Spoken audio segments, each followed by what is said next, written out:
beaucoup qui existent, il y en a beaucoup qui ont fait la démonstration d'autres expériences. Donc quelle expérience de jeu j'apporte, au-delà même d'un univers? Parce que fondamentalement, créer un univers, c'est pas très compliqué. Je veux dire, si demain vous partez simplement sur une uchronie et vous dites, alors ça a déjà été fait, mais les Allemands ont gagné la guerre, voilà, les nazis plutôt, pardon, ont gagné la guerre, qu'est-ce qui se passe? Demain, n'importe quel... Enfin voilà, tout de suite vous avez un univers qui naît. Donc créer un univers, c'est pas très compliqué en soi. Ce qui est compliqué, c'est de définir une expérience. Pour autant qu'on parle du jeu de rôle. C'est-à-dire d'un moment où on dit, on va jouer dans cet univers. Et ce qui est important, c'est le mot jouer, c'est-à-dire de quelle manière je vais raconter mon histoire, de quelle manière elle va faire en sorte que tous les joueurs, et même le meneur de jeu, soient à même d'écrire leur foutue histoire, mais la leur, quoi, précisément, à partir de cette terre un peu fertile, qu'est le jeu de rôle que vous avez pu leur proposer. Donc voilà, je trouve que ça, enfin, fondamentalement, recevoir ça de ceux qui ont accepté de jouer dans votre univers et dans vos histoires, personnellement, je trouve que c'est plus il y en a, mieux c'est, quoi. Et on le sait, pour ceux qui jouent au jeu de rôle, il y a autant d'expériences de jeu aussi que de tables, c'est-à-dire de gens qui le jouent chez eux, avec leurs amis.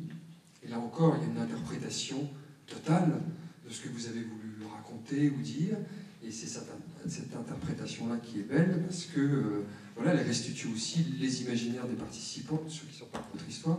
Donc, moi je dis merveilleux, quoi. Si je peux répondre peut-être d'un point de vue graphique, moi ce que ça m'inspire, c'est que, par exemple, illustrer du jeu de rôle, on est proche de la même démarche, comme pour tous les métiers qui sont dans la production, qui sont des métiers intermédiaires, qui sont généralement pas connus du public. Comme peut l'être le storyboard, où justement je parlais de chef déco, ou d'installation des chartes, de ce qu'on appelle les chartes graphiques, c'est-à-dire tout ce qui se passe en amont, que ne voit jamais le public finalement, mais qui permet toute la fabrication après et le travail de 300, 500 personnes. Et pour le jeu de rôle, j'ai envie de dire, il y a quelque chose qui est un peu du même ressort, c'est-à-dire qu'on est à la fois dans l'illustration, mais en même temps, on est dans l'expression, on doit arriver à faire ressortir des éléments qui vont être réappropriés par les joueurs.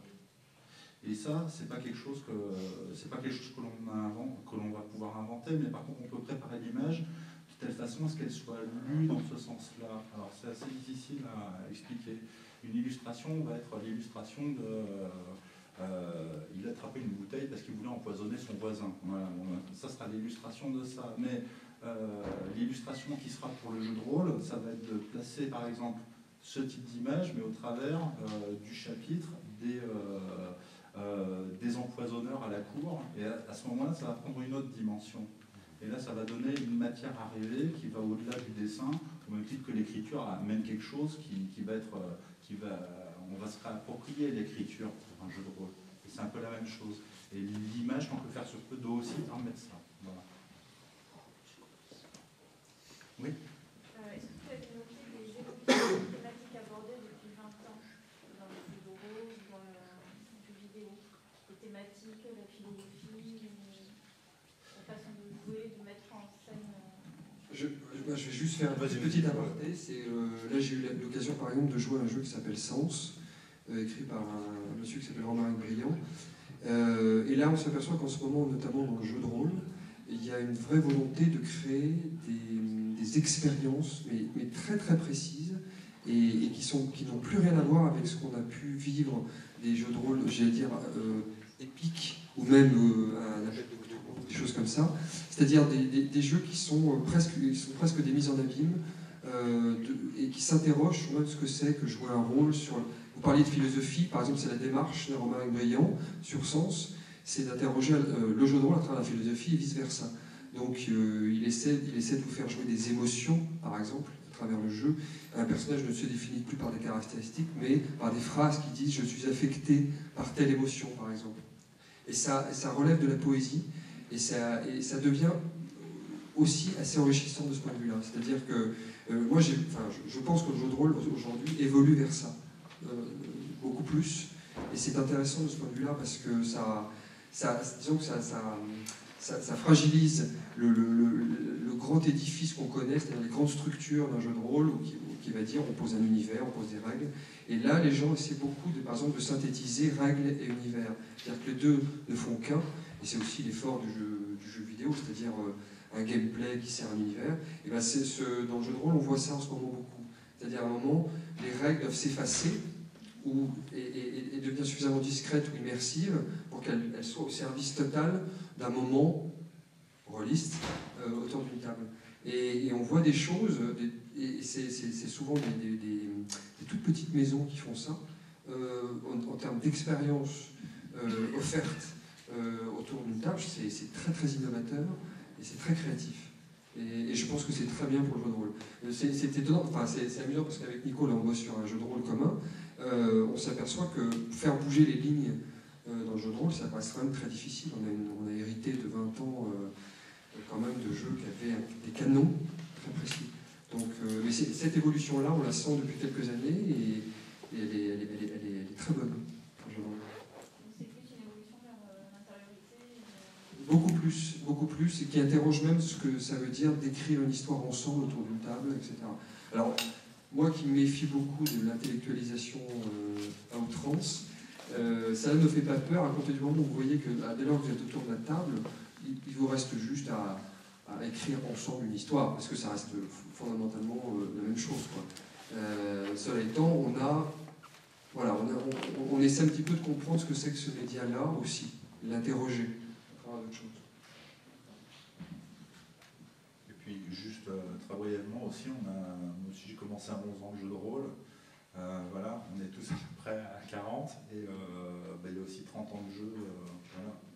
Il y a 30 ans d'histoire du jeu, donc fatalement aussi ça mute. Il y a une maturité naturelle aussi du milieu, je pense. Quelle qu'en soit la finalité, mais le jeu de rôle reste quand même le jeu de rôle, je trouve, par rapport à d'autres domaines qui ont pu beaucoup changer. Le jeu vidéo a commencé sous des formes parfois plus cérébrales et a eu tendance à dégénérer. Non, mais c'est vrai, il y avait plus d'expérience il y a 10 ans qu'aujourd'hui. Et le jeu de rôle, par contre, à l'inverse, j'ai l'impression qu'il y a quand même toujours autant, enfin je connais pas assez, mais qu'il y a quand même encore des gens qui testent. Enfin, moi, quand j'ai commencé dans le métier, je voulais travailler dans le jeu de rôle. J'ai jamais pu. Et l'année dernière, on m'a demandé de travailler sur 2 jeux de rôle. Donc il y a des trucs quand même. Enfin, il y a des, voilà. Et sur des pistes qui sont assez intéressantes. D'accord. Est-ce que vous pensez que c'est lié aussi au contexte et l'évolution de nos propres comportements, des comportements ensemble, des comportements tout seuls? Parce qu'il y a beaucoup de réseaux sociaux, beaucoup de dynamiques de groupes virtuels qui existent. Qui peuvent paraître assez déshumanisés ou moins d'émotions, moins d'échanges directs. Ouais, alors que le jeu de rôle, c'est le contraire. Clairement, sur le jeu de l'émotion, là c'est tout à fait vrai. C'est-à-dire qu'on voit bien qu'aujourd'hui, les gens ont envie de revenir aussi. La virtualisation de beaucoup de choses, et notamment des rapports, des médias sociaux, font que se retrouver physiquement incarné en chair autour d'une table, avec la voix, les yeux, la bouche, et l'air qui vibre autour de vous, c'est pas si mal quand même. Mais c'est vrai aussi que à nos âges, le jeu de rôle reste une activité d'étudiant à l'origine quand on a du temps et qu'on veut s'y immerger totalement, etc. Aujourd'hui, on va plus chercher un moment précis, parce qu'on a moins de temps, parce que la vie est intense, et ce moment-là, donc on veut qu'il soit plus précieux. On veut lui donner plus d'importance. On n'a plus le temps d'aller faire de creuser derrière. Voilà. Et que vous parlez d'émotion, je pense que c'est l'enjeu du jeu de rôle aujourd'hui, c'est-à-dire d'aller quelque chose d'intensif et d'incarné. Je rebondis juste sur ce que tu dis, parce que c'est une discussion que j'ai eue avec un bibliothécaire il y a 2-3 jours qui m'a dit un truc qui m'a pas mal marqué, que je n'avais pas vraiment réfléchi, à propos de la lecture. Il me dit aujourd'hui, la lecture, c'est une forme de résistance. C'est-à-dire qu'on va quand même contre le cours du monde, quoi. C'est-à-dire qu'on est tout seul, on est encore avec un truc papier pour l'instant. C'est une activité cérébrale, c'est une activité qui demande du temps. C'est une activité finalement qui est... Bon, il y a une perspective économique, mais vous pouvez acheter un roman à 10 € qui peut vous durer plusieurs semaines. Et le jeu de rôle, il y a un peu de ça aussi, d'une certaine façon, parce que il faut investir au départ, mais finalement, on le sait, on l'a fait, on peut rester...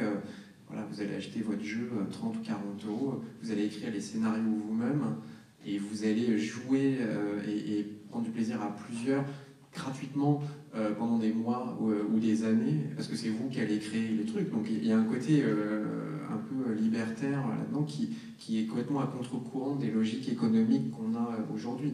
Parce que même si on a l'impression que Facebook c'est super sympa, on est tous amis et c'est gratuit, évidemment que derrière il y a un vrai processus économique. Le truc c'est juste revendre des fichiers à des gens et voilà, c'est ça Facebook quoi. Le jeu de rôle, personne ne crée des jeux de rôle pour gagner de l'argent. C'est un grand succès commercial. Voilà, et donc c'est un truc de passionnés, fait pour des passionnés. Et il y a eu un moment où on a pu penser, à un moment des années 90, que ça allait devenir peut-être quelque chose de commercialement viable, et finalement non. Et j'ai envie de dire, tant mieux, enfin, c'est ce qui fait sa beauté, quoi. Voilà. Ben, je vous remercie beaucoup, on va devoir s'arrêter là, et en vous remerciant. Merci. Merci.